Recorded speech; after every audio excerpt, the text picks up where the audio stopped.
It was September 1942, the blistering heart of the North African desert. American chemical engineer Richard M. Daniel arrived in Egypt. His mission, assigned by the War Department, was to investigate a rumor that the entire Allied campaign against Rommel's Afrika Korps was strangling on its own supply chain. The situation was worse than the rumors. In the logistical history of World War II, there is one number that proved the Allied system was failing: a fuel report from a depot. 70,000 gallons of gasoline left the supply depot. 30,000 gallons arrived at the front line. That 57% loss, more than half the fuel, was reported not as a catastrophe, but as a good effort. This absurd complacency stemmed from years of institutional denial. Losses of 30 to 40% were the accepted norm for fluid transport across North Africa. To German Field Marshal Erwin Rommel, the Americans were merchants. He knew they could mass produce, but he knew they couldn't sustain. They were choking on their own incompetence. The solution existed since 1937. An unassuming green steel box known to Allied soldiers only as the jerry can. It was a masterpiece of German engineering that Allied troops considered more valuable than any captured weapon. They would hoard captured cans and request them by name. The American military was desperate. They stole the jerry can. They measured every dimension. They copied every curve. But in the rush to reverse engineer German perfection, American engineers changed one invisible detail: a single welding point, a microscopic cut corner. That cheap, invisible choice turned German ingenuity into an American disaster. That one detail, a single seam that failed under the desert sun, cost the Allies hundreds of thousands of gallons of fuel, stalled entire armored defensives, and nearly paralyzed the North African campaign. This is the story of how institutional arrogance and a 50-cent manufacturing shortcut nearly cost the war on fuel. The reality was simple. The Allied campaign in North Africa was drowning in its own gasoline. By September 1942, the fuel loss was not just wastage, it was strategic failure. American chemical engineer Richard M. Daniel was dispatched to Egypt to put a number on the hemorrhage. What he found was a system collapsing under heat and friction. The British were primarily using containers soldiers bitterly called flimsies. These were thin tin cans with soldered seams, holding 4 gallons each. They were packed in wooden, then plywood, and finally cardboard cases. War correspondent Alan Warhead observed the process of attrition. "We could put a couple of petrol cans in the back of a truck. 2 hours of bumping over desert rocks usually produced a suspicious smell. The odor of leaking gasoline was the constant, toxic perfume of the British Army supply lines. The flimsies were designed for stationary storage, not mechanized desert warfare. They buckled when stacked, split when dropped, and their soldered seams failed constantly in the heat. They were effectively single-use containers, discarded once emptied. American containers were marginally better, but relics of the past. 5-gallon rectangular cans with screw caps and cork gaskets, a design that predated World War I. Allied logistics officers reported fuel losses of 30 to 40% between the port and the front line. Daniel witnessed the consequences firsthand. He watched fuel seep into the sand. He watched soldiers struggle with 5-gallon drums that required wrenches, funnels, and 2 men to pour. Every minute spent pouring fuel was a minute wasted under the brutal desert clock. The logistics system was hemorrhaging the one resource that powered everything. 55-gallon drums, designed for stationary transfer, were useless. They required pumps that were often broken or missing. The cork gaskets on the American 5-gallon cans were destroyed by exposure to aromatic hydrocarbons in the fuel, dissolving their sealing properties and guaranteeing leakage. In one documented case, the crisis became quantifiable. 70,000 imperial gallons left the depot. Only 30,000 gallons arrived at the destination. A 57% loss. Daniel sent a cable to Washington estimating 40% fuel losses. He later admitted this figure was a guess, intended to provoke alarm. But whether it was his 40%, the average 30% reported by British General Ainlech, or that specific 57% case, the outcome was the same. Allied operations were running dry. The German Afrika Korps, however, faced no such crisis. Allied soldiers who successfully captured German supply dumps found nothing like the flimsy cans. They found green steel containers that looked new after months of desert use. These captured containers immediately became the most valuable piece of captured equipment. The Allies needed to know the secret of the jerry can. The German army faced no fuel crisis. The Allies discovered why after the second capture of Benghazi in late 1941. Among the captured supply dumps were thousands of green steel containers. The Wehrmacht-Einheitskanister, the Armed Forces Unit canister. The jerry can. Allied soldiers, observing their durability, immediately recognized their value. They became instantly more prized than almost any other captured equipment. Elite units like the Long Range Desert Group, LRDG, immediately switched from British flimsies to the captured German cans. The difference was not evolutionary, it was revolutionary. The container was the result of a competitive tender process started in 1935.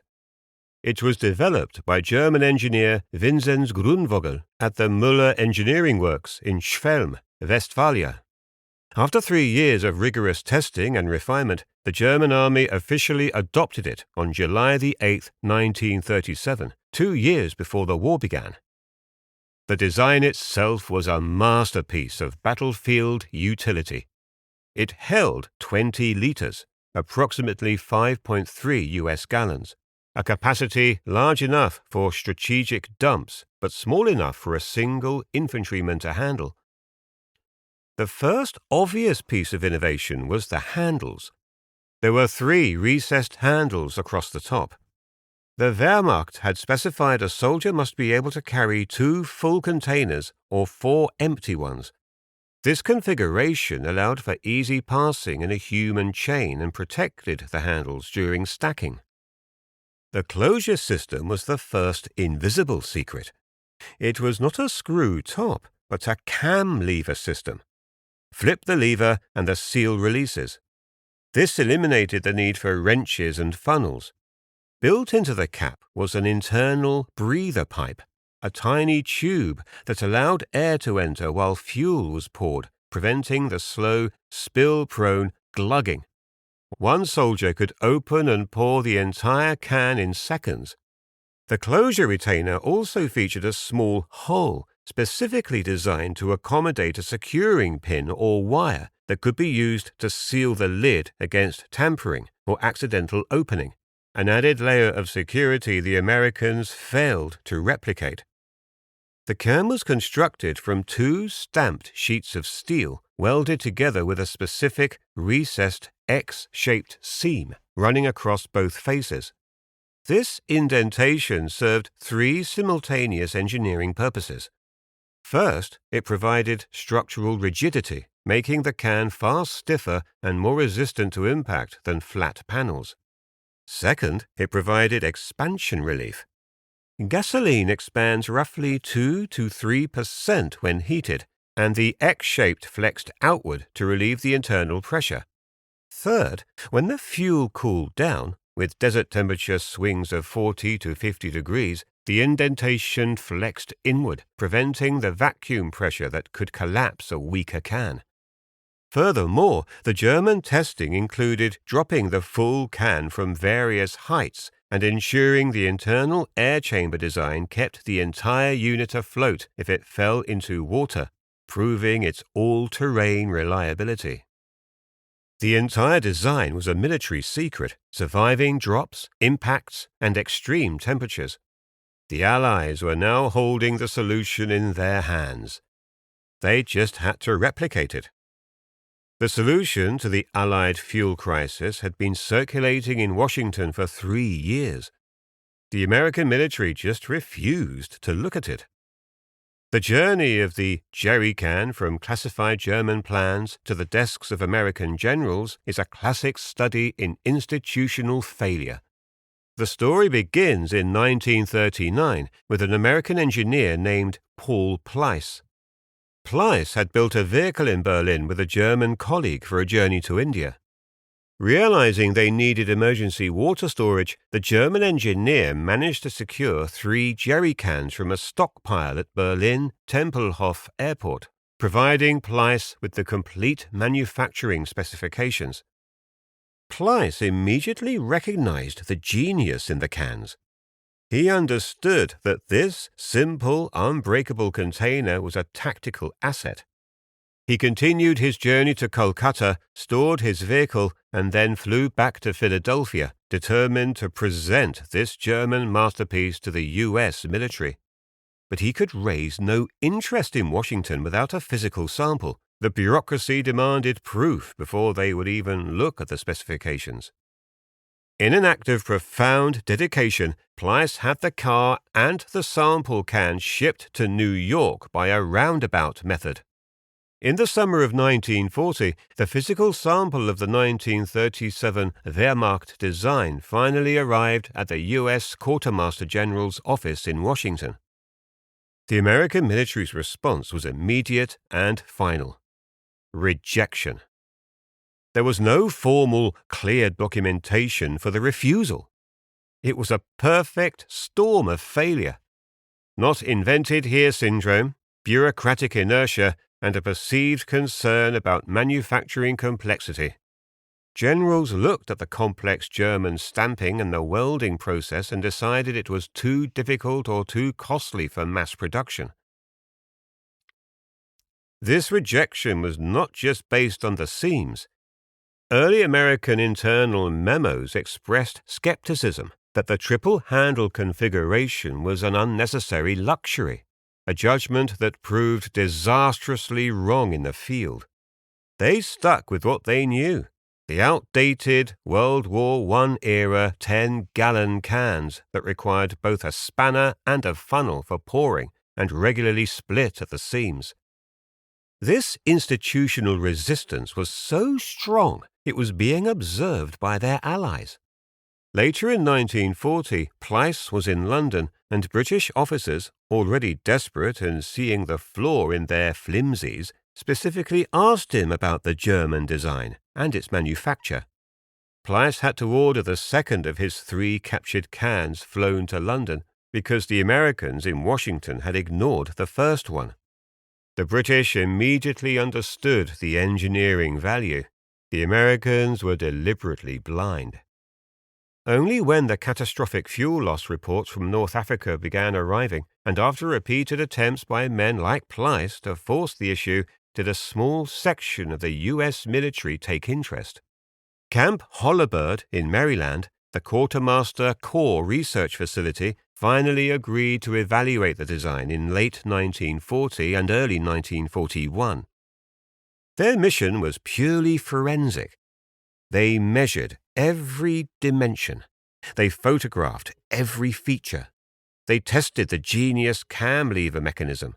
They analyzed the German steel composition.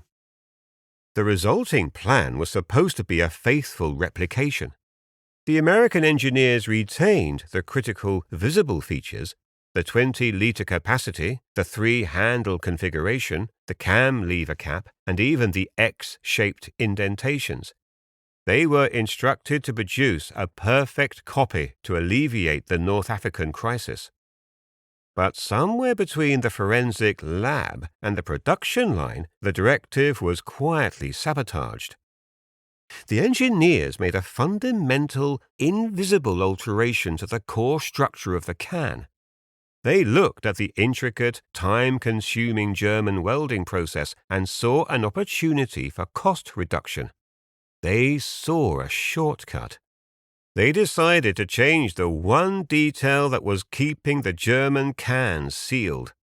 They chose cheapness over function. The decision that sealed the failure was made not in the desert, but on the factory floor in America. It was a choice between durability and economy. The German design, perfected by Vinzenz Grunvogel, relied on the welded seam. The container was formed from two stamped steel halves. These halves were meticulously pressed together and joined using electric resistance welding along the recessed X-shaped joint. The weld was deeply recessed below the surface, strong, sealed, and had passed 3 years of extreme German field trials. The American engineers at Camp Holabird looked at this complex, specialized welding process and saw inefficiency. They saw a few cents of unnecessary labor. Their replacement was the rolled seam. Instead of welding the seal, the American design folded the edges of the two halves together and crimped them tight. This process was faster to manufacture, required less specialized equipment, and was significantly cheaper. The result was a container that was slightly lighter than the German original, 10 pounds versus 11.5 pounds, a seemingly innocent weight saving that masked a catastrophic engineering flaw. For simple liquids like water, the rolled seam was adequate. But for gasoline, and under the thermal stress of mechanized desert warfare, it was disastrous. Chemical engineer Richard M. Daniel later wrote with the authority of a man who witnessed the consequences. As any petroleum engineer knows, it is unsafe to store gasoline in a container with rolled seams. The failure was insidious. It was not a gushing leak. It was seepage. The crimped metal joint was constantly flexing. In the North African desert, daytime temperatures regularly exceeded 120 degrees Fahrenheit, causing the fuel to expand. At night, the temperature would drop by 40 to 50 degrees, causing the fuel to contract. This relentless expansion and contraction destroyed the rolled seam's integrity. The flexing metal created microscopic gaps along the crimped edge. The difference between the two seams was measured in microns and voltage. The American method required a precisely calibrated burst of electric current to fuse the metal internally, creating an integrated, stress-resistant barrier. The rolled seam, by contrast, relied entirely on mechanical pressure and the adhesive quality of the paint or internal coating. Every time the can expanded in the sun, the mechanical crimp was stretched. Every time the fuel cooled, it contracted.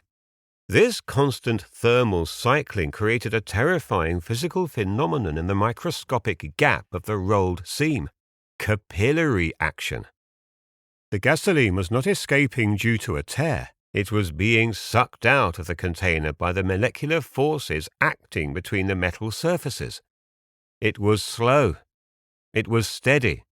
A single can might lose only 2 tablespoons of fuel a day to seepage, creating just a damp spot on the sand.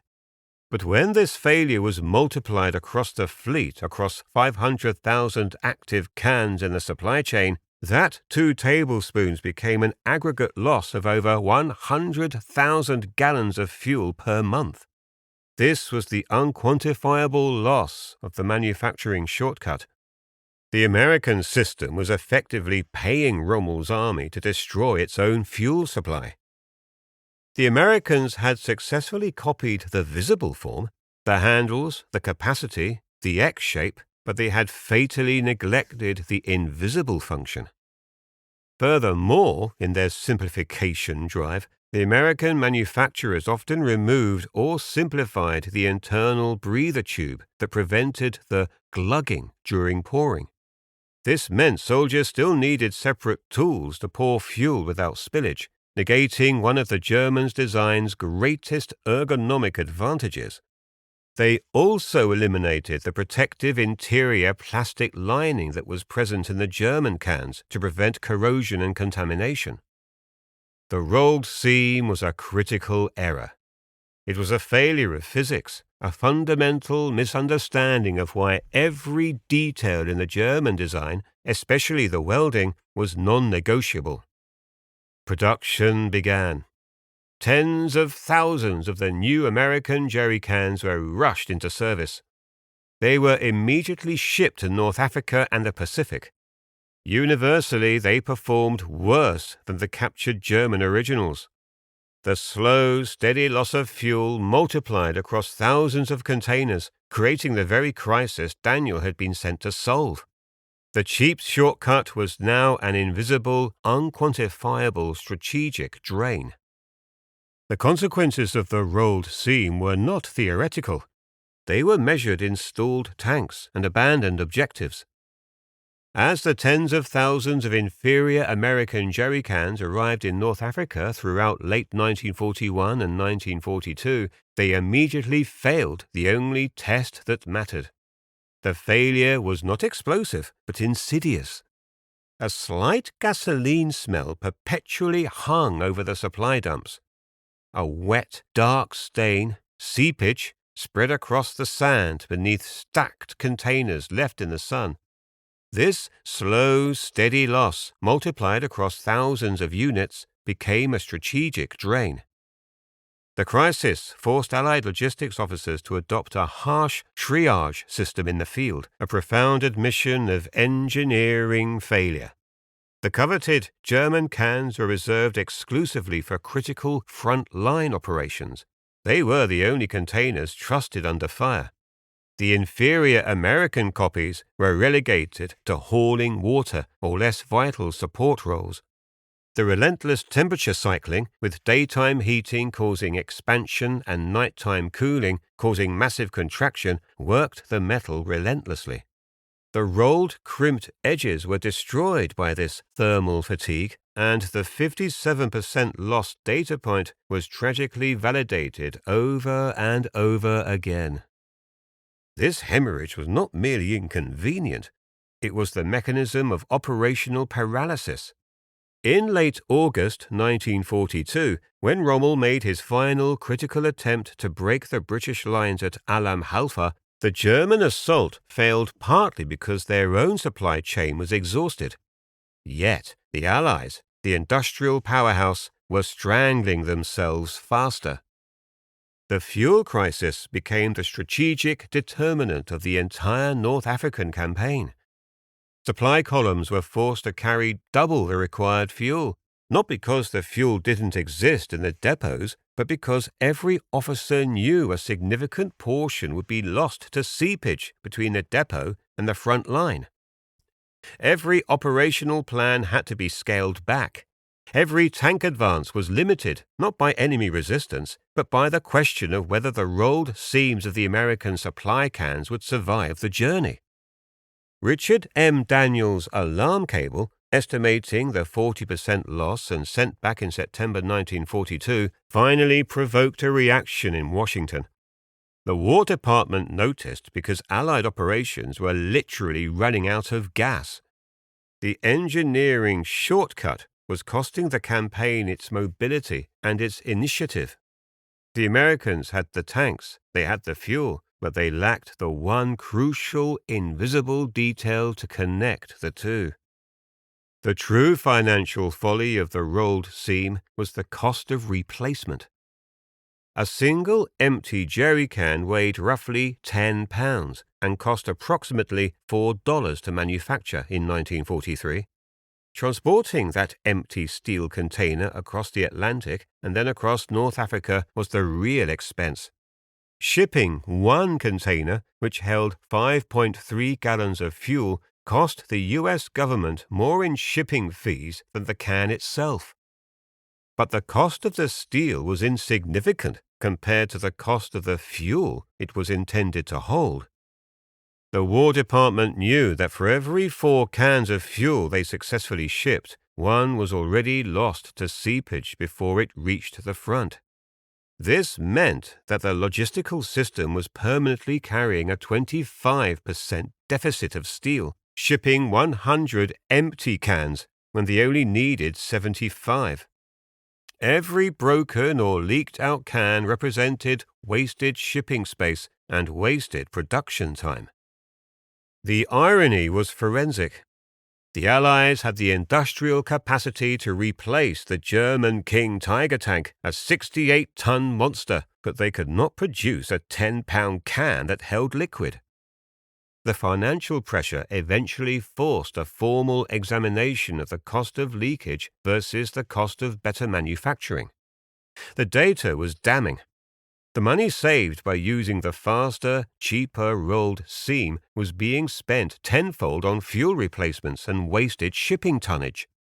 The 50-cent manufacturing shortcut was driving the cost of every gallon of delivered gasoline up by an unacceptably high percentage. The final bill for the cheap seam was now being paid in the cold currency of lost lives and stalled offensives. The War Department had finally been forced to acknowledge the fuel hemorrhage, but their initial response was not to fix the American problem. It was to outsource it. Instead of shutting down the failed American production lines that continued to churn out the faulty rolled seam cans, the U.S. decided to let the British handle it. British factories in 1943 began mass-producing faithful copies of the original 1937 German design. They used the crucial welded seams, the full internal breather tubes, and the proper plastic linings. No manufacturing shortcuts allowed. By early 1943, 2 million British-made welded jerry cans were shipped to North Africa. Millions more followed for the European campaign. The British cans worked perfectly. They did not leak. They survived the desert heat and the European mud. They stacked properly. They poured quickly. They were everything the German original was and everything the American copy failed to be. Yet, institutional arrogance persisted. American production continued to make the inferior rolled seam versions alongside the superior British-made cans. Fuel and petroleum products represented roughly 50% of all supply needs by weight in overseas theaters, and the failure to standardize was creating chaos. A single standard U.S. 2.5-ton truck could carry 875 U.S. gallons of fuel loaded in jerry cans, but that capacity was meaningless if the containers bled fuel onto the roads. The crisis migrated to the European theatre in 1944. The famous Red Ball Express, which fueled the breakout after Normandy, could move staggering volumes of supplies. The fuel itself was often available in massive quantities at rear depots, but the rapid advance caused a new problem: lack of available containers. The jerry can system relied on strict adherence to can-for-can returns. A full can went to the front, and the empty can was immediately sent back to be refilled. This system was universally disregarded. The military learned its lesson the hard way. Post-war specifications governing the construction of the standard military fuel container mandated welded seams. This decision was a silent, official admission that the 50-cent manufacturing shortcut, the reliance on crimped, rolled edges, was a terminal design flaw. They were effectively abandoning the American version entirely. The subsequent NATO standard, codified in specifications like MIL-C 283F from 1985, essentially mandated the 1937 German design. By October 1944, official logistics records show that 3.5 million jerry cans were officially unaccounted for. These were not all leaks. Hundreds of thousands lay in abandoned dumps and bivouacs, discarded along the trail from Normandy to the West Wall. Soldiers, viewing the flimsy cans as worthless, used them to build sidewalks in the thick European mud, or even as improvised seats and chairs. The massive container shortage became the choke point, limiting the amount of fuel that could physically be brought forward to combat units. This logistical strangulation brought one of the greatest armored thrusts in history to an abrupt halt. General George S. Patton's rapid advance across France, the lightning drive that shocked the German High Command, suddenly stalled at Metz in early September 1944. Patton's Third Army had outrun its supply lines. The factors were complex: dwindling weather and increased enemy resistance, but the critical failure was the fuel shortage. It wasn't just that the fuel was leaking. It was that the empty cans weren't returning fast enough to carry the fuel that was available. The cost of institutional laziness had finally stalled the Third Army's momentum. The Quartermaster Corps, now facing a disaster that threatened to halt the entire campaign, finally admitted the reality in early January 1945. They concluded that not the 800,000 cans previously estimated, but 1.3 million new cans were needed each month. By VE Day in May 1945, over 19 million jerry cans were required to support U.S. forces in the European theater alone. The bill for the 50-cent manufacturing shortcut had arrived. By the spring of 1945, the American military had achieved victory in Europe, but the cost of the failed jerry can design had been staggering, extending far beyond the battle lines. The total requirement for jerry cans to support U.S. forces in the European theater alone reached over 19 million units by VE Day. The War Department had spent hundreds of millions of dollars to acquire, ship, and replace containers that should have lasted for years. The true unquantifiable cost, however, was recorded not in expense reports, but in the silence of the bureaucracy. Richard M. Daniel, the chemical engineer who had raised the initial alarm in 1942, noted years later that little of the jerry can fiasco appeared in the official records. The same institutional machinery that had initially rejected the superior German design continued its work by minimizing the documentation of its own failure.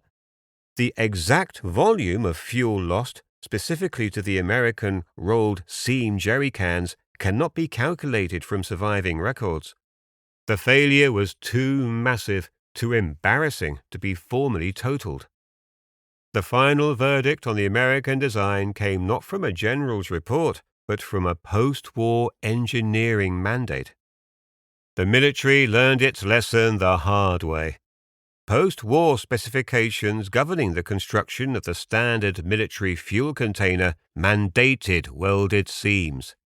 This decision was a silent, official admission that the 50-cent manufacturing shortcut, the reliance on crimped, rolled edges, was a terminal design flaw.